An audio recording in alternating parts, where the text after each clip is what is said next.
অবিত। সে জন্ম নেয়নি ভিলেন হয়ে, সে শুধু চেয়েছিল একজন হিরো হতে।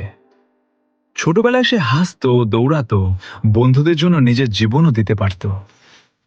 কিন্তু ভাগ্য তার জন্য অন্য কিছু লিখে রেখেছিল।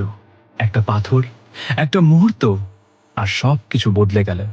সে বেঁচে ছিল, কিন্তু আগের সেই অবিত আর বেঁচে ছিল না। যখন সে চোখ খুলল, সে আর আগের পৃথিবীটা পেল না। যে মেয়েটার জন্য সে সব করতে পারত, সেই ছিল তার ভাঙনের কারণ। ঋণ নোহারা হারানোর পর তার ভেতরের আলো নিভে গেল। মানুষ যখন তার সবকিছু হারায়, তখন সে পৃথিবীকে দোষ দেয়। অবিটও তাই করেছিল।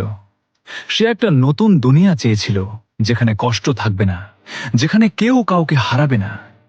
কিন্তু সেই স্বপ্নটাই তাকে সবচেয়ে অন্ধকার পথে নিয়ে গেল। সে ভিলেন ছিল না, সে ছিল একটা ভাঙা স্বপ্ন। সে হাসত না, সে শুধু অভিনয় করত। টবি নামের আড়ালে লুকিয়ে নিজের কষ্ট ঢাকত। সবচেয়ে কষ্টের ব্যাপার কি জানিস? সব শেষ পর্যন্ত বুঝেছিল ভুল সে করেছিল, কিন্তু তখন অনেক দেরি হয়ে গেছে। অবিত আমাদের শেখায়, একটা খারাপ সিদ্ধান্ত, একটা ভুল পথ একটা মানুষকে পুরো বদলে দিতে পারে।